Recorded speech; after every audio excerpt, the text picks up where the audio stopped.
Olá, estudantes da segunda série do ensino médio, tudo bem com vocês? Saudações geográficas, eu sou o professor André e estamos aqui com a Viviana, nossa intérprete de Libras. Tudo bem, Viviana? Muito bem. Então, nesta aula, nós vamos falar então sobre a agropecuária sustentável. O que vem a ser isso então, né? Vamos ver que ela é muito importante, né? Inclusive traz saúde à nossa mesa.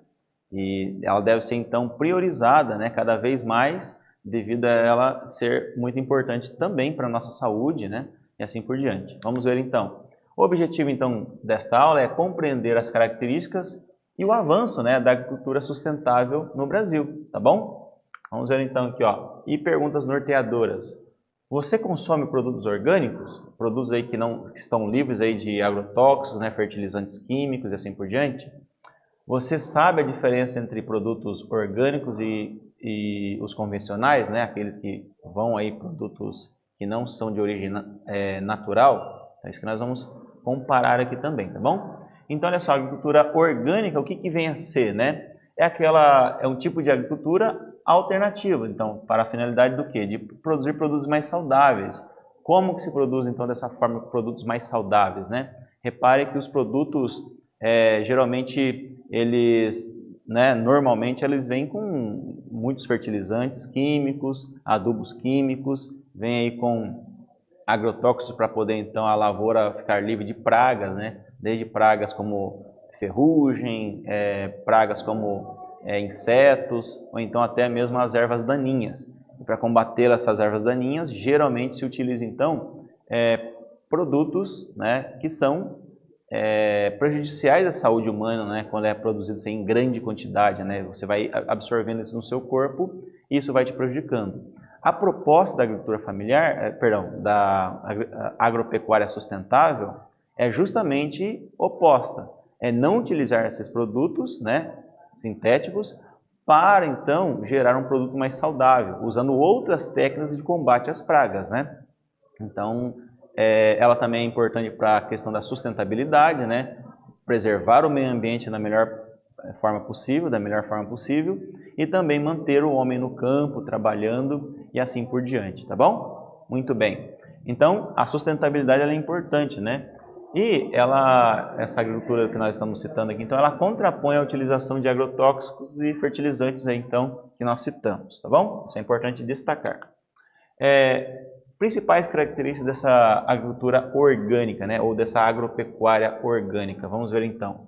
Viabiliza a conservação e a fertilidade do solo, né, uma vez que é livre, né, de tombagem do solo, a questão de arar o solo e também só plantar um tipo de produto, né, no solo, isso vai tirando os nutrientes, por exemplo.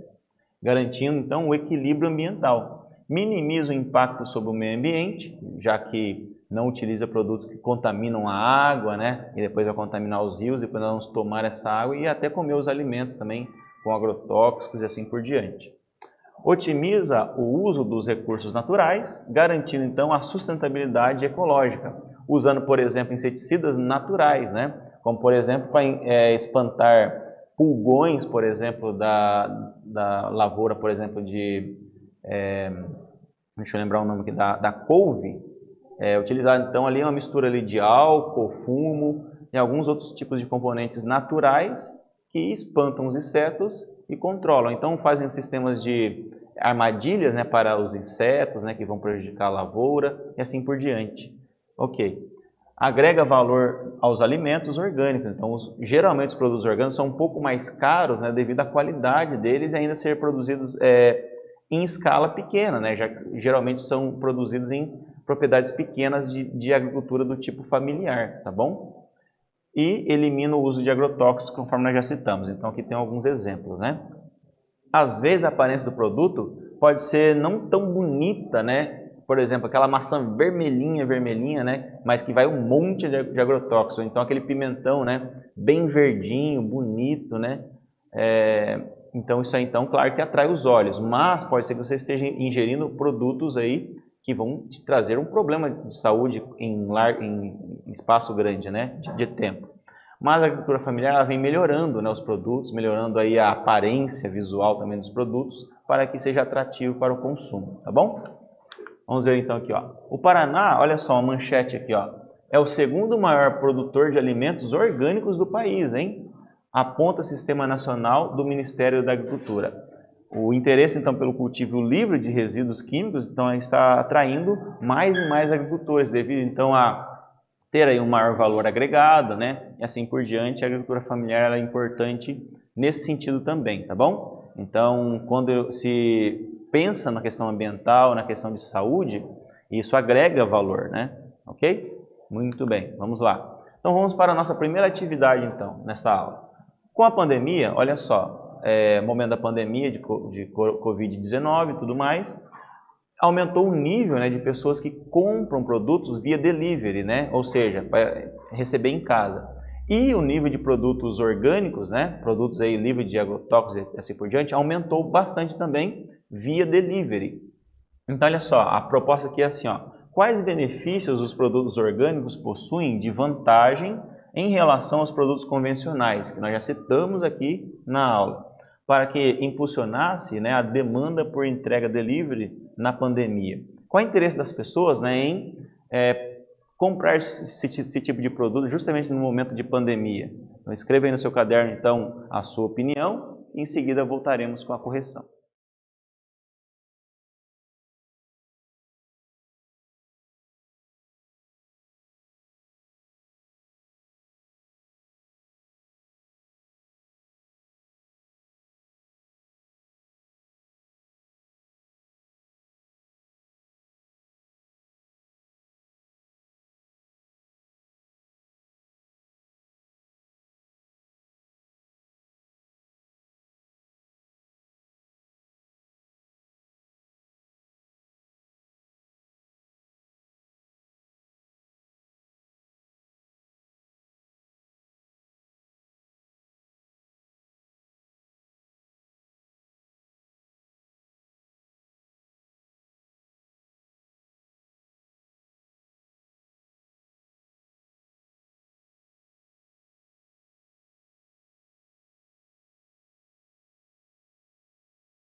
E aí, meu bom aluno, conseguiu colocar sua resposta aí quanto à questão da...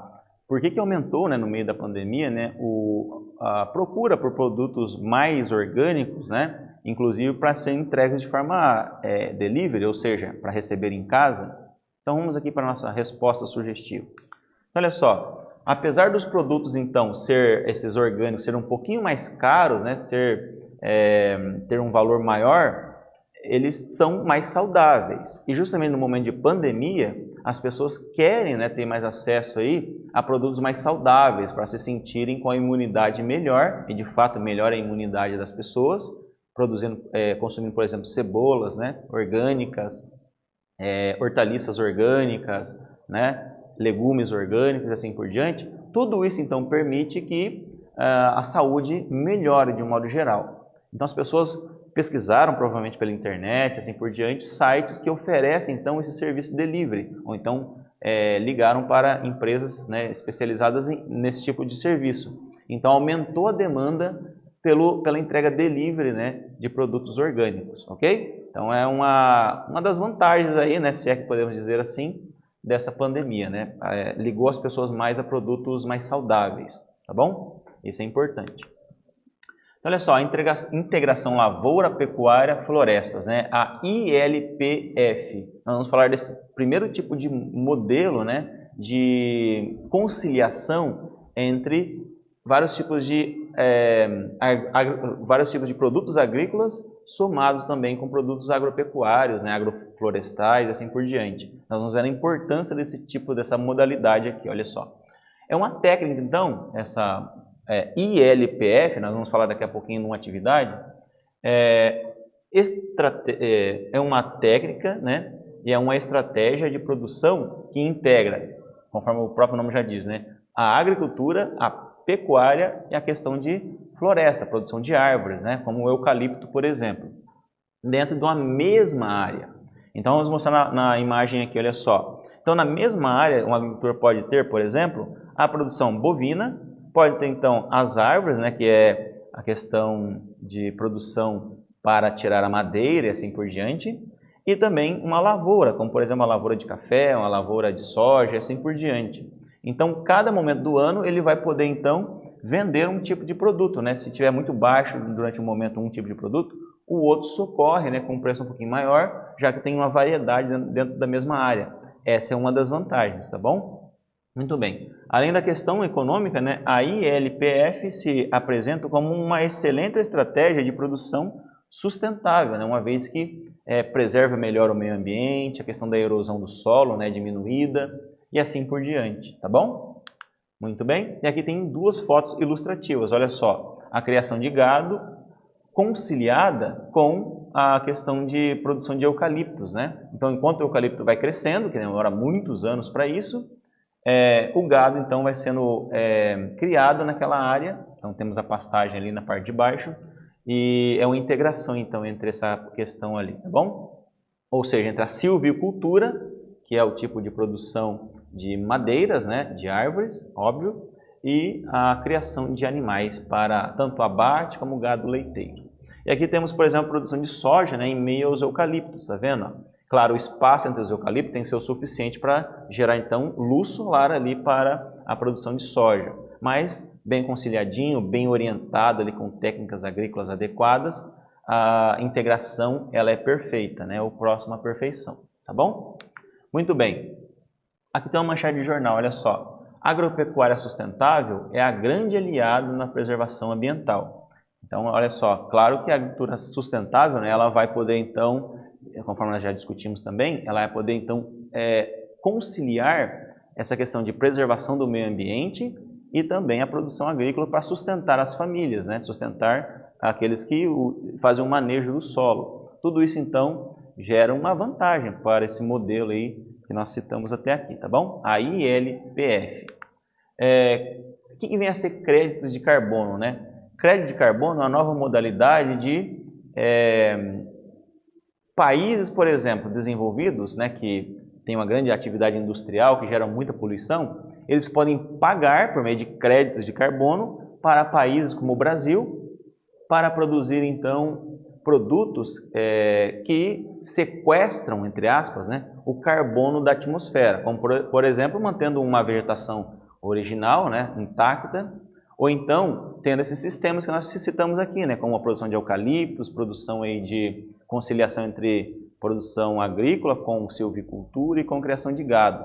Então, isso tira gás carbônico da atmosfera, ou então até o gás metano da atmosfera, e zera essa balança entre poluição de outros países, que vão dar dinheiro para os países que fazem então, essa parceria, né? E fazem ali, então, que tentam zerar então, essa balança ali entre poluição e absorção desses gases de efeito estufa, tá bom? Então, essa é a importância do crédito de carbono. Então, o Japão é um país então, que gasta dinheiro, não investe com esse tipo de crédito, né, o crédito de carbono, já que ele tem uma atividade industrial grande.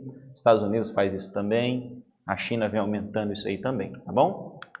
Muito bem, aqui está um exemplo aí, né, olha só. Aqui temos duas coisas, uma árvore, né, então temos ali, sei lá, imaginem um eucalipto, né, ele sequestra o carbono da atmosfera, certo? E o gado libera gás metano para a atmosfera. Então, olha só, o gás CH4, né, o gás metano, é liberado, por exemplo, pelo pum das vacas, dos rebanhos ovinos e assim por diante, e é um dos gases de efeito estufa. Pensa na criação como a do Brasil, né? Mais de 200, quase 300 milhões de cabeças de gado, né? Fora os outros tipos de rebanhos, liberando gás metano, por exemplo. Então, quando se concilia um tipo de produção com a outra, ajuda a sequestrar esse carbono, então o metano da atmosfera, e por meio de crédito de carbono, o agricultor ganha com isso também, o agropecuarista, né? E assim por diante. E depois, então, a madeira que sequestrou esse gás carbônico, né, vira objetos, como por exemplo, mesas, né, tudo que você imagina aí de móveis e assim por diante, né, papel e celulose, e assim vai. Então, olha só, sistemas, o segundo tipo aqui é o SAF, Sistemas Agroflorestais, ok? Vamos ver então a importância dos sistemas agroflorestais. Então, o SAF combina então espécies florestais com árvores frutíferas, é diferente, como por exemplo também a questão da produção de madeira, com as lavouras tradicionais. Então, vamos ver aqui a diferença. As árvores geram, então, importantes benefícios ecológicos, como a melhoria, então, da qualidade do solo, redução da erosão e assim por diante. E a produção de frutas, né, vão gerar, então, ali, alimentos e assim por diante. E a produção também de lavouras tradicionais, né, como soja, café e assim por diante, vão gerar, então, também renda para o agricultor. Vamos ver aqui, então, por meio dessas imagens aqui, ó. Então, temos aqui a conciliação, repare, em que uma lavoura aqui de hortaliças, né, está conciliada com aqui a produção de mandioca, está conciliada então com árvores frutíferas, que vocês podem imaginar aí, por exemplo, acredito que seja um pé de pêssego, né, ou então uma produção ali então de algum tipo de outra frutífera, banana e assim por diante. Então esse sistema ele é mais ecológico, ele é mais adequado, né, ele convém mais para os tempos atuais que estamos vivendo, né, com o aquecimento global e assim por diante. Então aqui também a conciliação entre a silvicultura e a produção de café, ok? Enquanto o café, então, ele não produz, ou então, enquanto a produção de madeira não produz ainda, o café vai mantendo, e quando acaba a produção do café, a produção de madeira mantém a propriedade. E aqui a colheita, por exemplo, se não me engano aqui de trigo, né, ou algum outro tipo de grão, conciliado então com a produção ali, então, de madeira, tá bom? Muito bem, vamos lá. Agora vem o sistema agroecologia, né? Esse sistema também ele é muito importante, vamos ver então. É uma proposta de plantio sustentável de alimentos com vistas à preservação do solo. Então ele tem esse objetivo, preservar o meio ambiente principalmente e manter ali então a produção. A água também é preservada com isso e o meio ambiente como um todo. E possibilita então a geração de renda e qualidade de vida, além de incentivar o desenvolvimento da agricultura familiar. Então, técnicas. O que eles utilizam então para que seja desenvolvido esse tipo de agroecologia? Vamos ver então. A adubação verde, né? Que é aquele tipo de adubos, né, que vão ser utilizados. Por exemplo, acabou de produzir um tipo de produto, a palha do próprio produto anterior é jogada sobre o próprio solo e isso é incorporado e vira adubo. Também tem o adubo orgânico, né? Por exemplo, a casca do café e assim por diante, né? É reutilizado no próprio solo. E também tem a rotação de cultura, né? Você vai mudando o tipo de cultura conforme o interesse da propriedade. Por exemplo, sei lá, de hortaliças, você pode mudar, por exemplo, para soja, ou pode mudar, por exemplo, também para plantação de bananas e assim por diante, tá bom? Muito bem. E também a utilização do manejo do solo, né? Que é a questão de você poder produzir sem precisar fazer a aragem do solo, que libera gás carbônico na atmosfera. Né? Um exemplo, então, faz a erosão acontecer muito mais fácil. Você acabou de colher um produto e já planta em seguida sobre a própria palha do produto anterior sem revirar o solo, sem tombar o solo. É uma técnica também que diminui os impactos ambientais, tá bom? Vantagem então desse sistema agroecologia: produção sustentável, trabalho justo, né? Então as pessoas podem então poder conciliar ali o seu trabalho e ter uma renda suficiente, preservação do meio ambiente, nós já tratamos aqui, né? Todos os tipos de preservação possíveis. Não utiliza transgênicos, né? São aqueles modificados geneticamente. Evita o uso de agroquímicos, né? Fertilizantes, né? Adubos e também agrotóxicos. Isso aí então, está descartado no sistema agroecologia. Então aqui tem um exemplo, a produção de pimentões junto com frutas e assim por diante, tá bom? Muito bem, você acabou de escutar esses 3 tipos de técnicas ou modelos. E agora eu quero propor para você fazer então um quadro, faça um quadro aí comparando cada um deles, né? O primeiro deles que é o ILPF, o segundo que é o SAF e o terceiro que é a agroecologia. Então monte então, resumindo ali então o nome e colocando também as principais características em poucas linhas, tá bom? Vou montar uma tabelinha pequena para comparar esses 3 tipos, tá bom? E em seguida retornaremos aí com a correção.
E aí, meus bons alunos, conseguiram então fazer esse quadro comparativo então, com esses 3 tipos de técnicas ou modelos? Vamos aqui acompanhar então o que eu preparei para vocês aqui é uma sugestão, olha só. O primeiro deles eu coloquei a sigla, né, para ficar mais resumido, ó, ILPF, que é o primeiro lá, o SAF, que é o segundo, e o agroecologia é o terceiro. Características estão aqui no slide, olha só, integra diferentes sistemas produtivos, agrícolas, pecuários e florestais, ok? Dentro da mesma área. Segundo tipo, que é o SAF, combina espécies florestais, como árvores frutíferas, né, com as de madeira e também com as lavouras tradicionais. E terceiro, a agroecologia, o plantio sustentável, né, de alimentos, usando adubação orgânica, rotação de cultura e manejo do solo, beleza? Muito bem, então nesse vídeo aí nós vimos que o sistema de agropecuária sustentável, ela vem crescendo no nosso país, em outros lugares do mundo, mas ainda está em desenvolvimento, né? Uma vez que tem que competir com os produtos mais baratos, né, da agricultura tradicional, que vai agrotóxicos e assim por diante. Mas vem ganhando espaço devido à sua importância por serem mais saudáveis. Espero que vocês tenham gostado desse vídeo, dessa aula. Até o nosso próximo encontro.